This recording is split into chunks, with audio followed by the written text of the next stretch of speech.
Le Premier ministre Oumar Tatamli a formé son gouvernement, 34 membres, dont 4 femmes et 7 anciens. La liste complète dans un instant.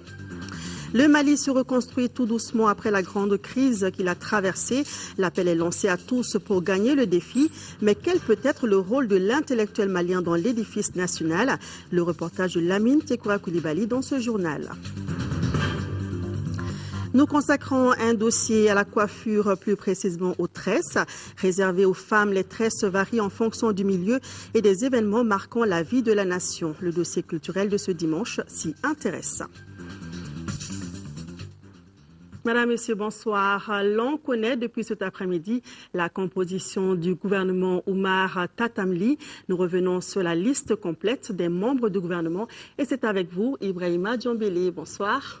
Bonsoir, des Sissoko, mesdames et messieurs, bonsoir. Donc, le décret numéro 2013-721 PRM du 8 septembre 2013 portant nomination des membres du gouvernement. Le président de la République, vu la Constitution, vu le décret numéro 2013-720 PRM du 5 septembre 2013 portant nomination du Premier ministre, sur proposition donc du Premier ministre, décrète, article 1er, sont nommés membres du gouvernement en qualité de ministre de la Justice, garde des Sceaux, M. Mohamed Ali Batili, ministre de la Défense et des Anciens Combattants, M. Soumeilou Boubey Maïga, ministre de la Réconciliation nationale et du Développement des régions du Nord, M. Cheikh Omar Diarra, ministre des Affaires étrangères et de la Coopération internationale, M.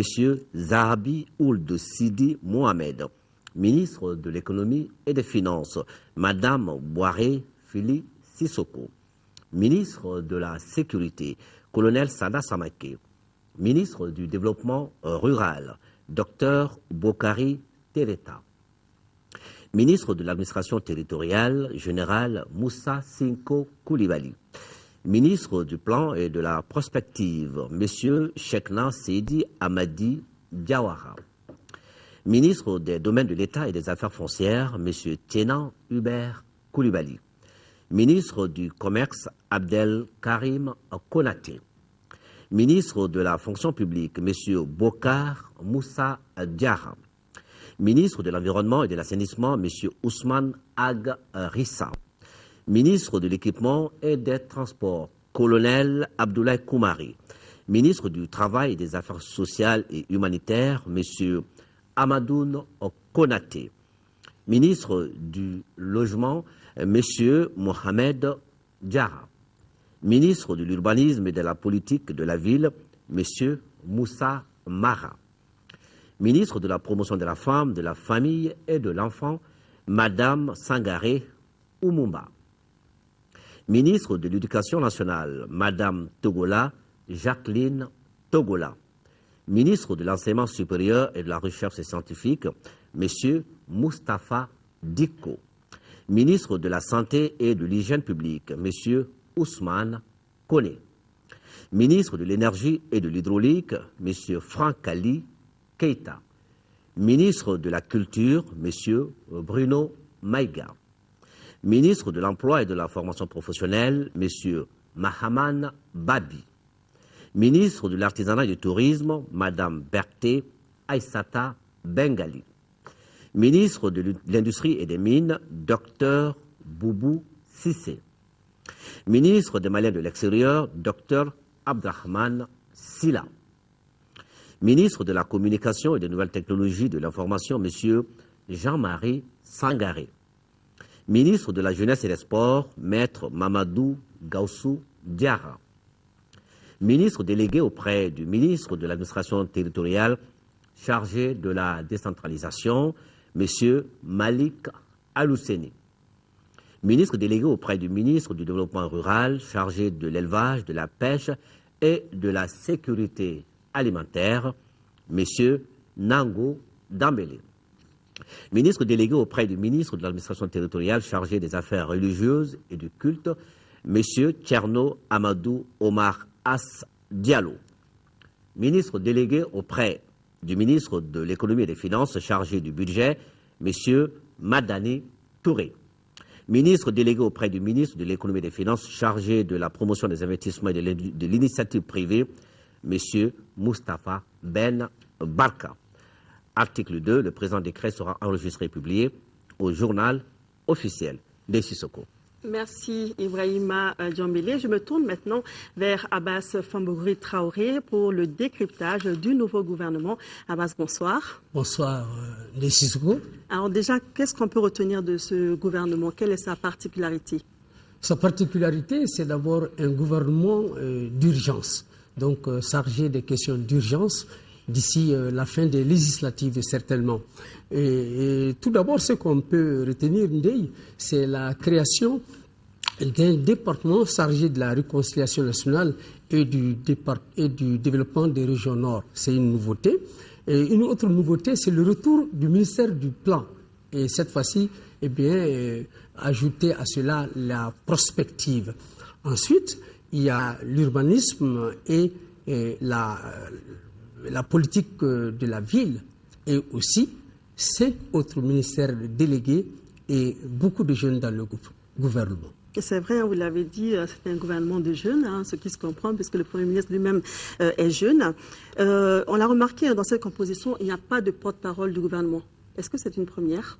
Bon, ce n'est pas une première. Depuis le début de la Troisième République, en 1992, le porte-parole du gouvernement est toujours accolé au ministère de la Communication. Il va, il vient, et cette fois-ci, il disparaît.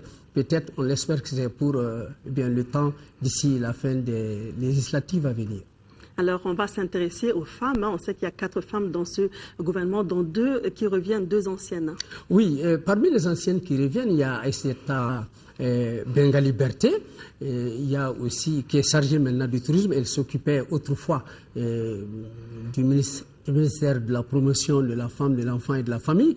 Et il y a Philippe Boiré qui est devenu ministre des Finances, qui était dans les années 90, le ministre chargé du domaine de l'État. Voilà. Mais à côté d'elle, il y a d'autres qui arrivent, comme Madame Ba Oumou Sangaré. Madame Sangaré. Non, c'est Madame Ba Oumou Sangaré, je crois bien. Non, Madame Sangaré Oumouba. Et il y a aussi Madame Togola, Jacqueline Togola. Tout à fait. Voilà. Alors, il n'y a pas que les femmes qui reviennent. On a remarqué également la présence de certains hommes qui avaient occupé dans le passé des portefeuilles ministériels. Peut-être parce que certainement ils ont bien marqué leur époque en ces temps-là. Les anciens ministres, on note Soumaïlou Boubé Maïga qui retrouve le ministère de la Défense et des anciens combattants. Et il y a Philippe Boiré, comme on l'a dit. Et il y a Aïssata Bengali Berté. Il y a Chekla Sidi Amadi Diawara qui s'occupe du plan, il était chargé des mines, on s'en souvient. Et il y a le colonel Sada Samake, il y a Moustapha Diko, il y a Bokari Treta.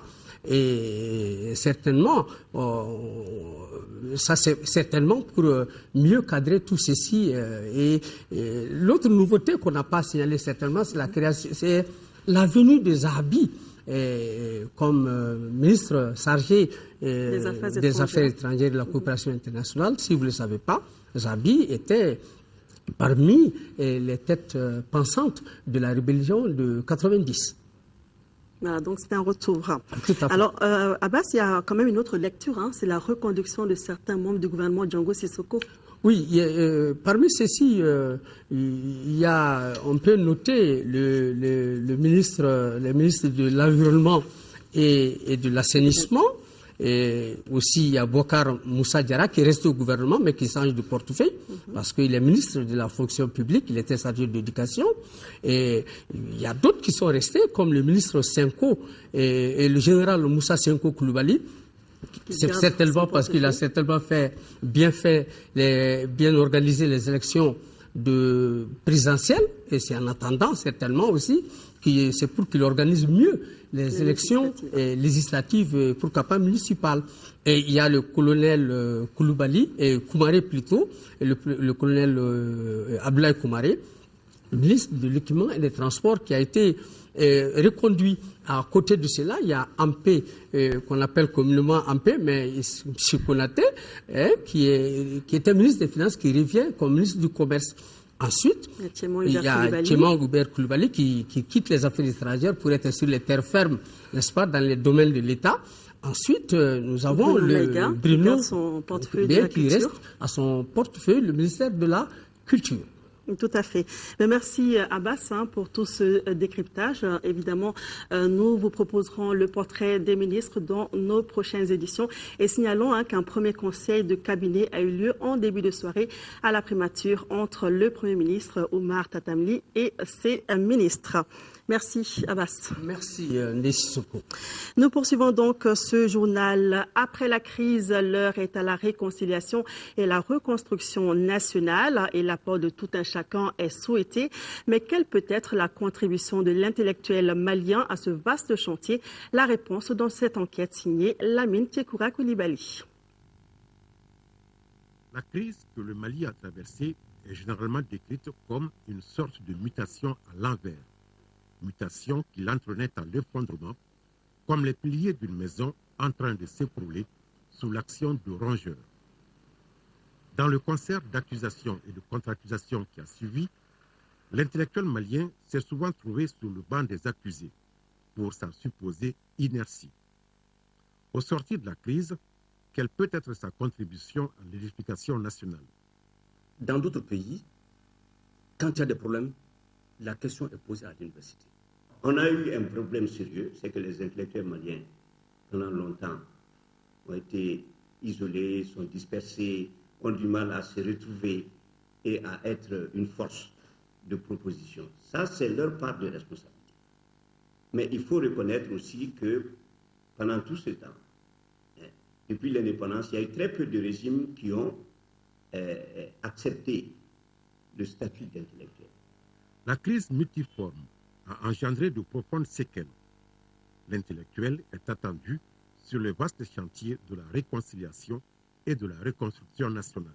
La société malienne est une vieille société. On avait tendance à croire que notre société était peut-être une bonne société fondée pour toutes. La nation malienne. La nation malienne, sans se rendre à l'évidence que toute entité géographique ou historique est dans son existence aussi subit les pressions externes. Ça peut être géopolitique ou géostratégique.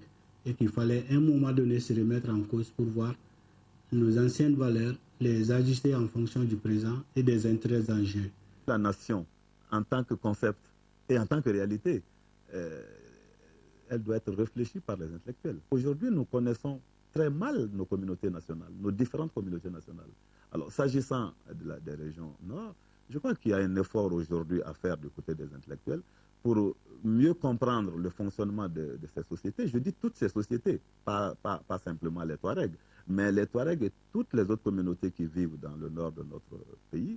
Je crois qu'il y a un travail de connaissance à faire par rapport à ces sociétés. Ce travail doit pouvoir aider le politique dans sa gestion de la diversité. C'est très important. L'intellectuel n'étant pas le seul segment de la société, chaque Malien, un homme averti désormais, devra tirer les enseignements de cette crise. Justice à présent, les assises de la 3e session ordinaire de la Cour d'appel de Bamako seront en transport à Ségou du 9 au 27 septembre prochain. 44 dossiers sont inscrits au rôle. Ils concernent des cas de crimes de sang, de viol, de détournement de deniers publics et des cas de trafic de drogue. Pour plus d'informations, écoutons Daniel Amangouin Tessougué, procureur général près la Cour d'appel de Bamako. Il est interrogé par Boubacar Sissoko. Nous avons décidé de l'amener à Ségou afin de permettre aux citoyens de cette localité-là de revoir encore une fois de plus ce qu'ils ont l'habitude de voir, mais il y a longtemps, comme organisation des assises. Et ceci explique réellement que nous ayons décidé cette fois-ci d'amener la cour d'assises à Ségou. Nous avons en fait 44 dossiers qui sont inscrits au rôle cette fois-ci, pour un total de 82 accusés, parmi lesquels nous avons 76 qui sont en détention, dont 6 femmes parmi les détenus. Et il y a un nombre assez important de dossiers concernant les crimes de sang, pratiquement au nombre de 24. Nous avons des infractions qui sont relatives aux mœurs, jeunesse aux mœurs, donc des cas de pédophilie, de viol, précisément au niveau du 5, pour les cas de pédophilie, et près de 11 cas de viol, ce qui est assez exagéré de mon point de vue. Nous avons des cas d'atteinte contre les biens, donc des cas de vol qualifié par exemple, au nombre d'à peu près 11 également, et des cas d'atteinte aux biens publics, un cas de trafic international de drogue, etc. Donc, c'est dire que le phénomène criminel, de notre point de vue, est toujours exponentiel, ce qui encore devrait inciter nos forces de sécurité et la justice à continuer à travailler d'arrache-pied pour qu'au moins le Mali puisse essayer d'indiquer ce phénomène de la criminalité. Les conditions sont réunies pour que cette session d'assises, qui se tiendra du 9 au 27 septembre, se passe dans les meilleures conditions. Et d'autres également ont concouru, qui ont bien voulu garder l'anonymat. C'est-à-dire que réellement la ville de Ségou a montré énormément d'intérêt pour l'organisation de cette session d'assises. Nous invitons les uns et les autres, tous ceux qui ont le temps et l'opportunité, de venir assister à ces assises-là. L'entrée, fort heureusement, est totalement gratuite, parce que la justice est rendue d'abord pour les citoyens maliens, donc c'est leur chose. Et la cour d'assises est vraiment l'expression de la volonté populaire, parce que il y a 4 assesseurs pour 3 magistrats professionnels. Donc c'est vraiment la voix du peuple qui va s'exprimer lors de ces assises-là. Voilà donc les assises de la 3e session ordinaire de la Cour d'appel de Bamako débuteront demain à Ségou. Les femmes du bureau politique national du RPM et leurs alliés sont réunies pour réfléchir sur les stratégies à adopter pour rendre effective la promotion des femmes. Les propositions qui sortiront des échanges seront soumises au président de la République. Reportage Aldu Matina. 2 jours ont permis aux femmes du bureau politique national du Rassemblement pour le Mali, RPM, d'échanger et dégager des axes d'orientation stratégique sur leurs préoccupations de l'heure et les faire parvenir au président de la République en vue de son projet de société pour le quinquennat.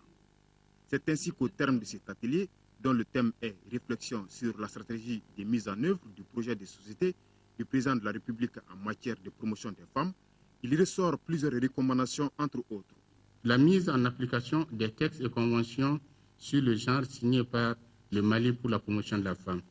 La dynamisation et l'équipement de toutes les structures en charge de la promotion des femmes pour les rendre opérationnelles. L'effectivité de la prise en charge totale par l'État des enfants de 0 à 5 ans et la gratuité effective de la césarienne. La création de petites et moyennes entreprises pour les femmes. Malgré leur rôle et leur participation effective à la vie de la nation, les femmes sont dans une situation précaire. Une préoccupation que le bureau politique national et ses alliés ambitionnent d'inverser.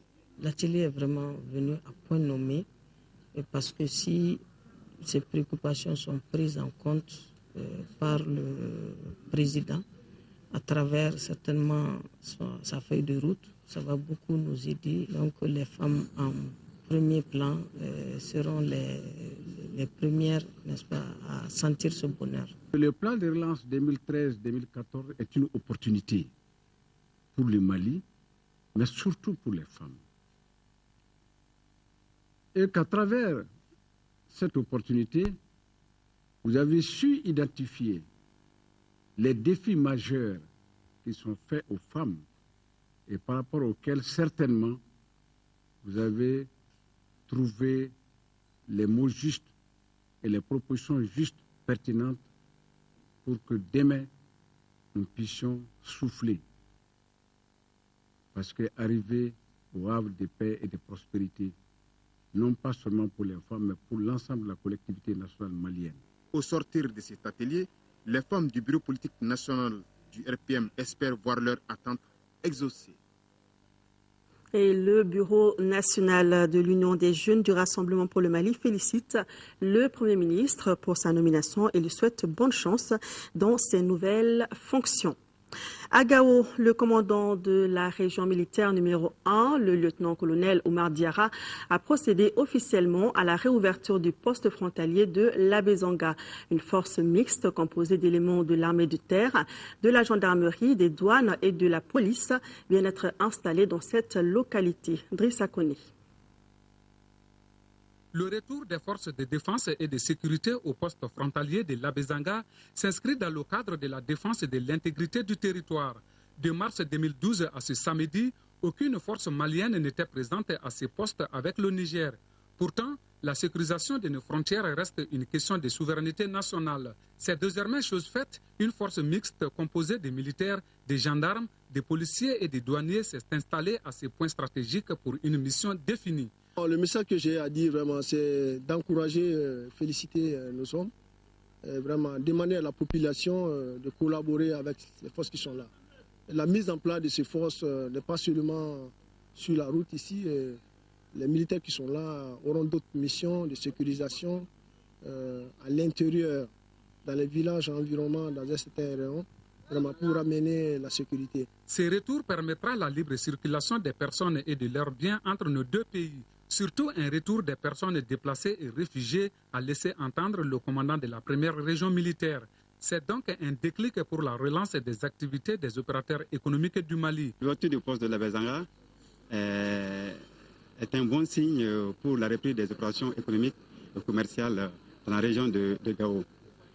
C'était le souhait de tous les opérateurs des deux côtés, de Gao et puis du Niger.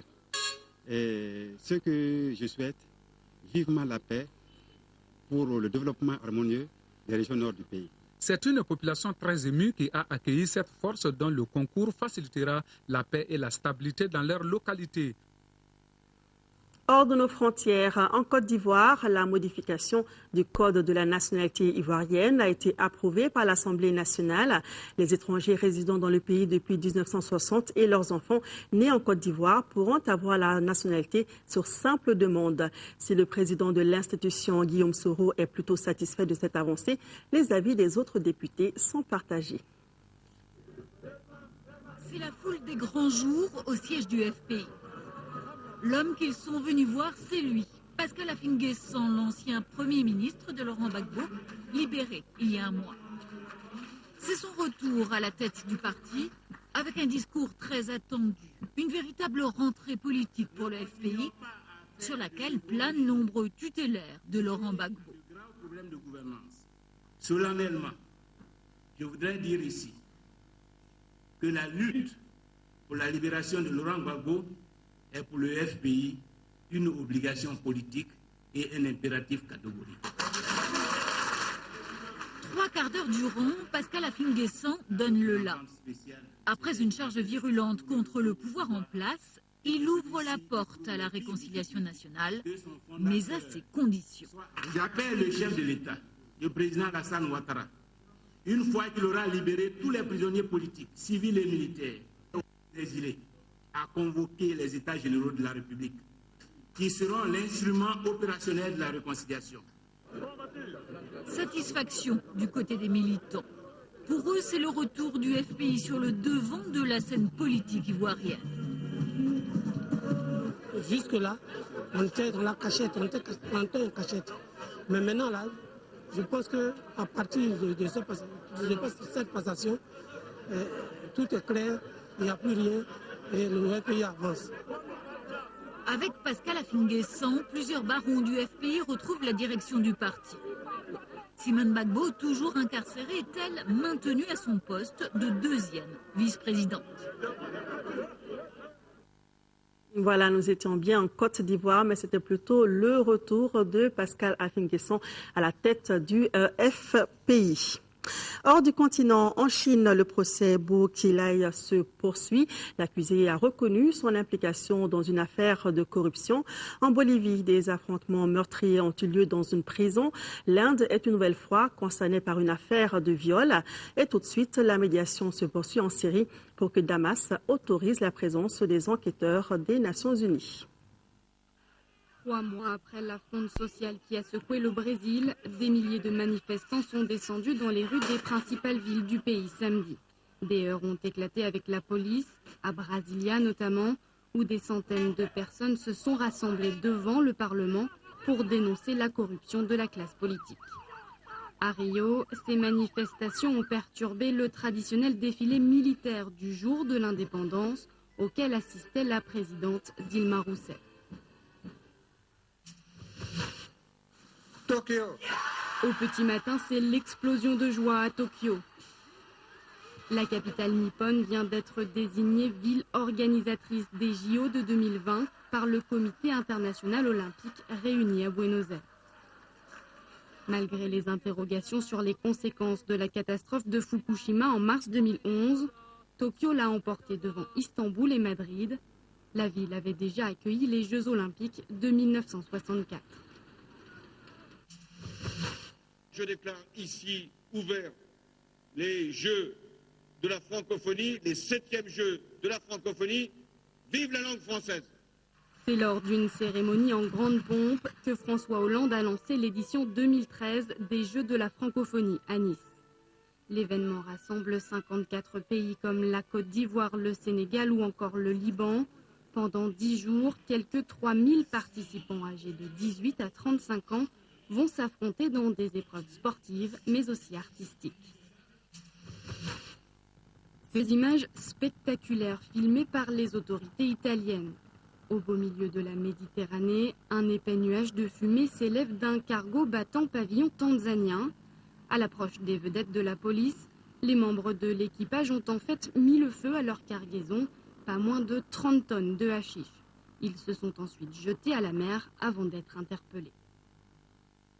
Voilà, les brèves internationales nous ont conduit donc au Brésil, au Japon, en France et en Italie. Retour à l'actualité nationale, la PSI Mali, en collaboration avec l'USAID, vole au secours des personnes vivant avec le VIH-Sida. L'organisation vient de leur remettre 10 000 kits de prévention d'une valeur de 150 millions de francs CFA. Sorwana Kamisoko. PSI Mali et ses partenaires intensifient les actions de lutte contre le VIH-Sida dans notre pays, et cela à travers un appui conséquent aux personnes vivant avec le VIH d'une valeur de près de 150 millions de francs CFA. L'appui de PSI Mali et de l'USAID est composé de 10 kits de prévention. L'USAID est très fier d'avoir appuyé Population Services International et Arcade Sida pour l'achat et la distribution gratuite de ces kits ainsi que la formation des agents pour leur bonne utilisation. Cette activité fait partie de la stratégie santé positive, dignité et prévention de l'USAID. Chaque kit contient des préservatifs, du savon, une moustiquaire imprégnée, des aquatabs. Pour la directrice exécutive de l'Association de recherche, de communication et d'accompagnement à domicile des personnes vivant avec le VIH-Sida, ce don vient consolider les acquis en matière de lutte contre le VIH. La cérémonie est hautement significative pour nos chers patients, dans la mesure où elle va s'occuper à fournir les soins de base pour les personnes vivant avec le VIH-Sida. Ces soins de base contribueront à assurer la prévention secondaire pour nos patients. Et nous savons aujourd'hui que les médicaments étant disponibles, les patients vivent mieux avec les traitements. Les kits seront distribués dans les régions de Kaï, Koulikoro, Sigasso, Ségou, Mopti et dans le district de Bamako. Place aux brèves nationales, l'association islamique Aïslam et la radio d'Ambé ont fait don aux sinistrés des communes 1 et 4 et l'opération Serval a fait don aux veuves de militaires de Gao. Et l'association malienne des enseignants de la langue anglaise veut vulgariser cette langue au Mali. Les brèves, c'est avec Fademba Keita. L'association islamique l'Islam et la radio d'Ambé font don de 3 tonnes de riz, des kits d'habillement, plus de 327 000 francs CFA aux sinistrés des communes 1 et 4 du sud de Bamako. Le don fait suite aux inondations du 28 août dernier. La remise a eu lieu en présence des responsables de la direction du développement social et des représentants des bénéficiaires accompagnés par les élus des 2 communes.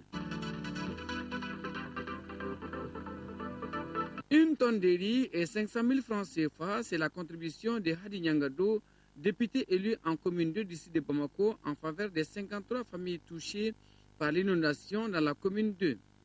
La cérémonie de remise du don aux autorités municipales s'est déroulée ce samedi au groupe scolaire Nelson Mandela à l'hippodrome en présence de certains bénéficiaires. Pour le représentant du donateur, il s'agit d'une dynamique de solidarité envers des victimes d'une catastrophe naturelle. En recevant le don, le premier adjoint au maire de la commune 2 se dit ne pas être surpris par l'accompagnement de l'honorable Nyangando qui a toujours apporté assistance aux autorités communales. Quant aux bénéficiaires, ils se sont réjouis de cet appui et ont adressé des mots de remerciement aux donateurs.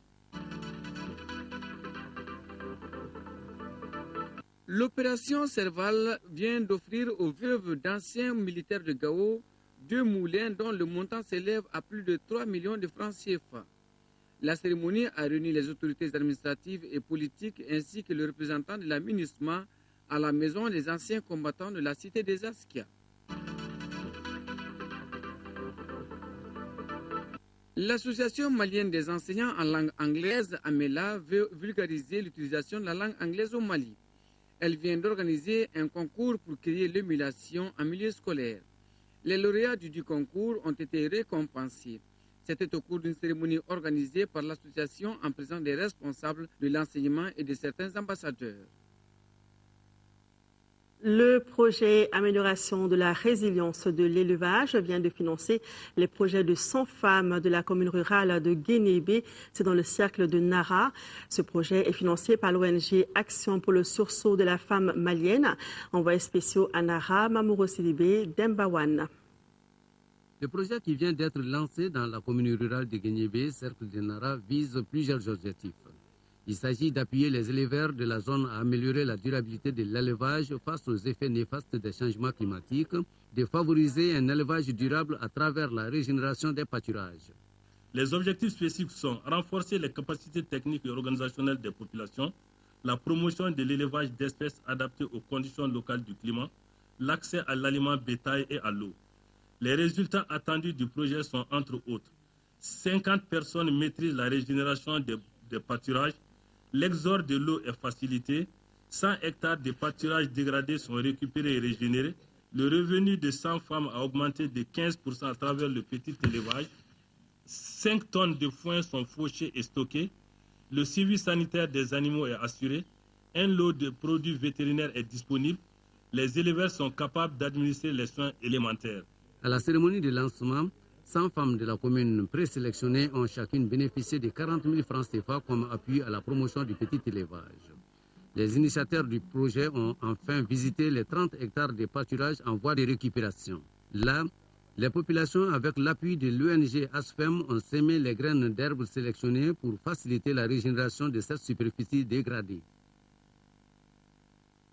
De nombreux fidèles de la communauté catholique du Mali ont assisté ce matin à l'école de la cathédrale de Bamako à l'ordination presbytérale de l'abbé Hervé Bazoum Dakou. La cérémonie était présidée par l'archevêque de Bamako en présence des responsables administratifs, politiques et religieux du Mali et ceux de l'opération Serval au Mali. Reportage Laurent Diakité.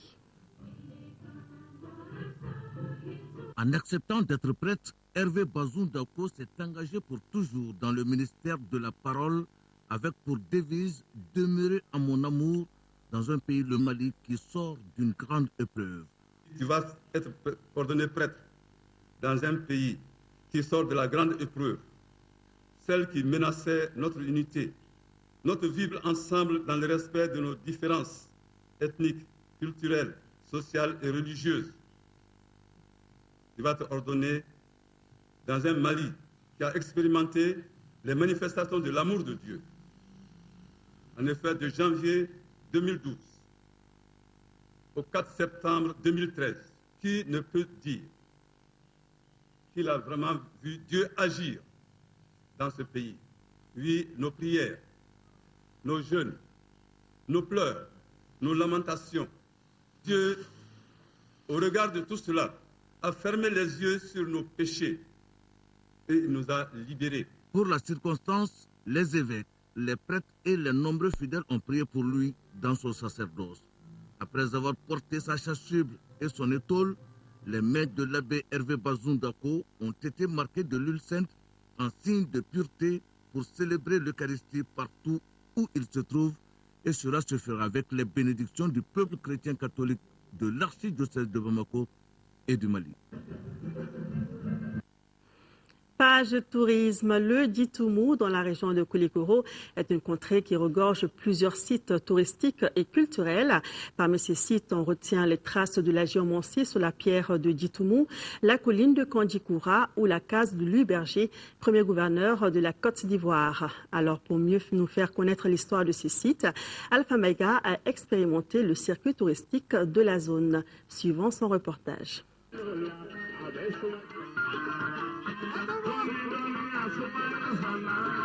Il s'agit là d'une technique divinatoire qui consiste à jeter la terre sur une surface plane, interprétant des figures qui en résultent.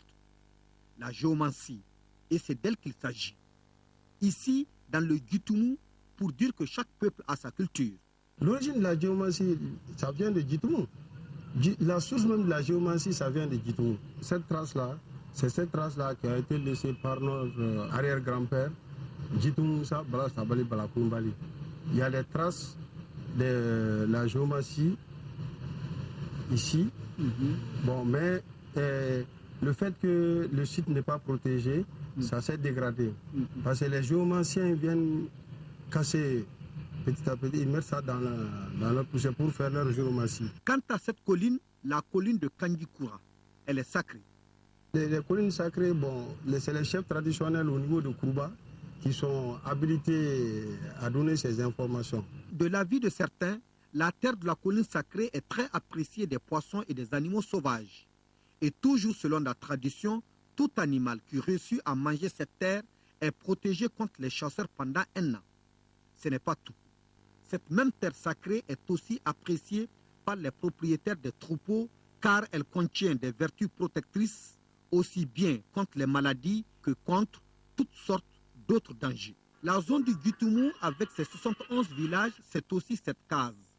Une case qui a servi de résidence au premier gouverneur d'Abidjan.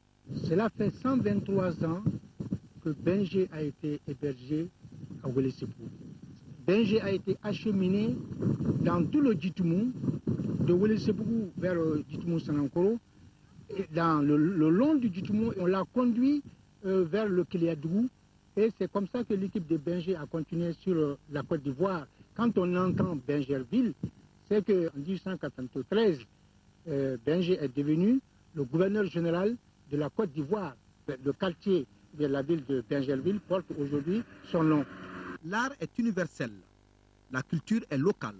Si la culture malienne pouvait être évaluée en espèces sonnantes et trébuchantes comme l'or, le Mali pourrait être l'un des pays les plus riches du monde. Quittons le Djitoumou pour aller à une autre découverte, celle des tresses.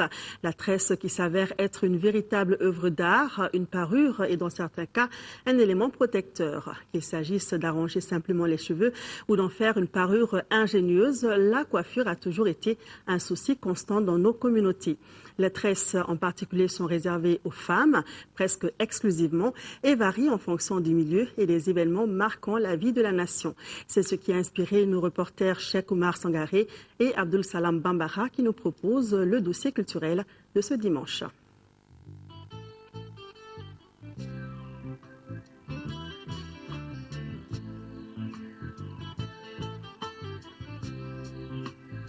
La coiffure remonte à la nuit des temps. Certains égyptologues la situent au Paléolithique. Les tresses traditionnelles du Mali expriment le statut social, la situation matrimoniale ou encore l'appartenance ethnique des femmes qui les arborent. Se tresser est toujours l'affaire des femmes. Cependant, des hommes se tressent exceptionnellement dans certaines circonstances comme lors des manifestations de réjouissance populaire du Sankimo ou celles sacrées du Sigui au pays d'Ogon. Les modèles de tresses ont évolué avec le temps. Elles sont très changeantes, à la fois pour marquer les modes, c'est-à-dire les goûts de l'époque, mais aussi pour marquer quelquefois les excentricités jeunes, un peu pour dire voilà, nous marquons notre époque, nous la vivons et nous la vivons par tel ou tel mode de coiffure. Les tresses jouent un rôle essentiel dans la quête permanente de la beauté et de l'élégance de la femme. Cependant, elles sont parfois volontairement muettes. Il s'agit dans ce cas précis de coiffures généralement frustes, très rudimentaires et sommaires, tout simplement pour éloigner la femme de son aspect esthétique. Elle la porte pendant 4 mois et 2 jours, mais chaque vendredi, elle se coiffe. C'est une vieille dame qui doit s'en occuper de ces coiffures-là. La femme doit porter du batokoum pendant au moins 3 mois si l'enfant est un garçon, pendant 4 mois si l'enfant est une fille. Aujourd'hui, comme par le passé, certains ornements et accessoires servent à donner de l'éclat aux tresses. Et si on parle par exemple aujourd'hui de mèches, elles ont été présentes dans les coiffures depuis la nuit des temps à travers des postiches et des fibres qui étaient traitées comme les mèches le sont aujourd'hui. Parmi les coiffures qui ont fait et continuent de faire la gloire de la femme malienne, on peut citer entre autres les jakite meru chez les Kasongé, utilisés actuellement comme l'emblème de la ville de Kaï, la tresse en crête médiane appelée Djoulakoum du pays Sénoufo, Fulaouka Turukala des Peuls, les Zuzura portés ici par le député de Bourem en 1975 ou encore le Gofa des perles du désert. Autrefois, le Gofa était tressé directement sur les cheveux. Maintenant, on utilise les mèches pour compléter les cheveux. Une coiffure Gofa comme celle-ci est fabriquée à base d'argent et peut coûter jusqu'à 175 000 francs CFA. Le coût et le manque de temps favorisent la douce disparition de nos tresses. Je suis arrivée à Tombouctou en 1973. À l'époque, je tressais le Gofa à 150 francs maliens. On ne fait pas beaucoup de coiffures traditionnelles dans les salons parce que les femmes veulent se coiffer rapidement. Les coiffures traditionnelles, là, ça prend du temps. La tresse est une œuvre d'art de par sa forme, son langage et son apport à la beauté. Malheureusement, la nôtre reste méconnue. Il existe bel et bien une histoire de la coiffure, une histoire des tresses. Il existe de la création et de la créativité concernant les tresses, mais la plupart de ces faits historiques, de ces effets identitaires, de ces faits de mode ne font pas encore l'objet de beaucoup d'écrits. À chaque coiffure est associée une information qu'il faut savoir décoder. Les coiffures traditionnelles et identitaires ont donné naissance à des coiffures modernes tout en demeurant l'expression par excellence de l'élégance de la femme malienne. Voilà cette belle découverte sur les tresses met fin à cette édition. Principale information, la publication de la liste des membres du gouvernement Oumar Tatamli. Ils sont 34. Nous vous proposerons leur portrait dans nos prochaines éditions. Demain, 10h-13h, Amara Malé Diallo. À 18h et à 20h, vous serez avec Aoui Touré.